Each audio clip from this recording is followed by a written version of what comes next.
Republicans love to whine about so-called cancel culture, especially when they're actually not being deprived of a platform. That said, are there people being deprived of a platform? Are there people being kicked off Twitter for TOS violations and YouTube for spreading Nazi? Yes, that's true. That's true. People are actually getting kicked off and deplatformed. That said, the people that are crying the most about being deplatformed are actually not being deplatformed at all. They keep showing up on your news feed. They keep showing up to complain about how they've been silenced. Even Donald Trump, who no longer has a Twitter, no longer is on Facebook, no longer is on YouTube, still puts out press releases. That gets spread all over social media. And so it's a bit ridiculous. And to illustrate, to show you an example of how ridiculous it is, Josh Hawley is going to claim that he is being silenced during an interview that he was invited on. Now, let me show you. With Senator, the count Senator, itself. I just want to step in here if you're going to challenge this on, saying that they didn't hear the merits of the case, because there was an appeals court that ruled that the case lacked merits. So it's difficult for a court to rule on the merits when they don't exist. I want to get back to the point that you said. No, hold on. No, you can't have it both ways, Kat. No, you can't have it both ways. You can't say that they heard the merits and dismissed it. That's wrong. That's wrong. The Supreme Court didn't hear the merits. No, the Third Circuit Appeals It's an Court. important point. It's an important point. Listen, it's an important point. Don't try to censor, cancel, and silence me here. You raised the issue. Senator, so if you raise the issue, you've got to listen to the truth. And the truth is, the Pennsylvania Supreme Court did not hear the merits of the case.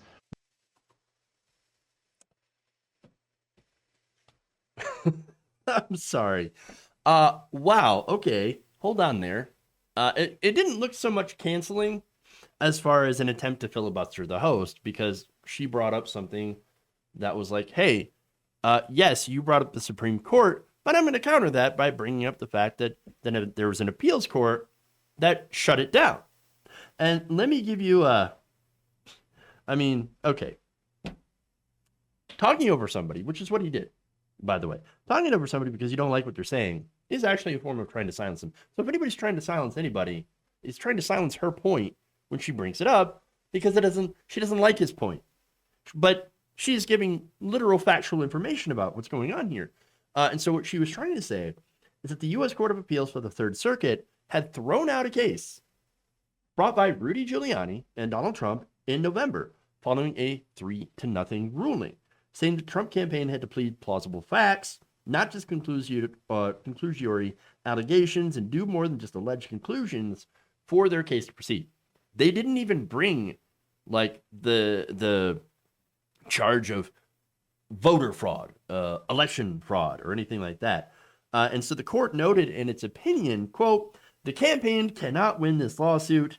The campaign's legal arguments were weak and cannot succeed."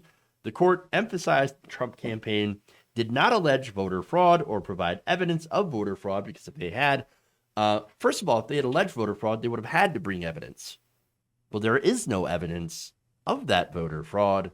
And so none that could be enough for a court to view it as evidence.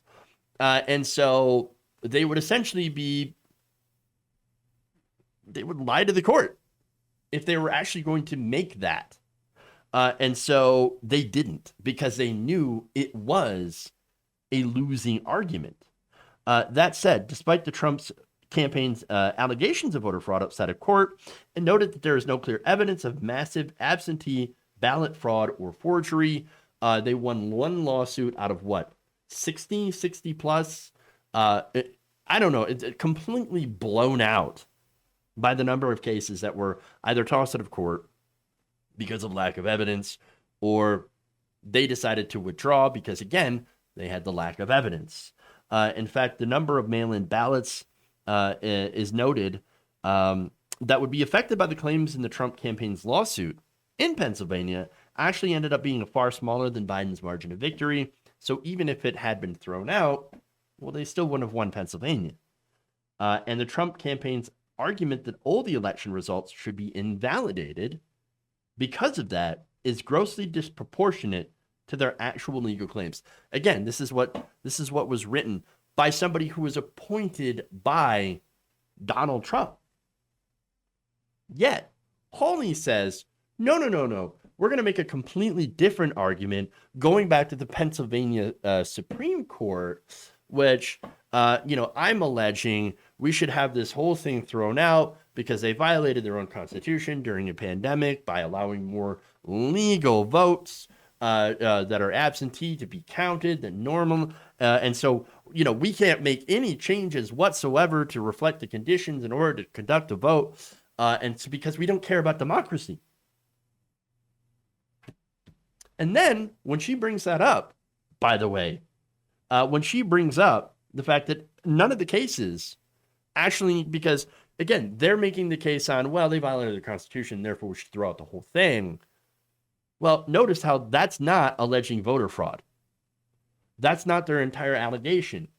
And so since he can't win on that because he has no evidence on that, that's what they're going to try to invalidate parts of this election to flip it over to Donald Trump.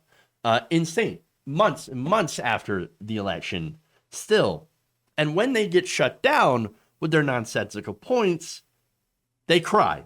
Oh my God, I can't believe they're trying to cancel me. They're trying to cancel me. It's ridiculous. And this is what they're trying to do. They're trying to throw everything they can at the wall. Oh, it's a liberal court. They elect their judges there. Well, great, they should. And they should have term limits too. Yeah, elect the judges, do term limits. For the Supreme Court, it'd be great.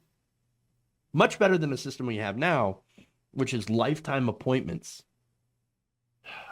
And then, of course, cancel culture, the media bias. It's all garbage. It's all hot trash because that's all I have. If you enjoyed this video, please give us a like and share with your friends. You can subscribe and help out the channel by becoming a patron. It's patreon.com/Jeff Waldorf, or you can become a channel member as well by hitting the join button below.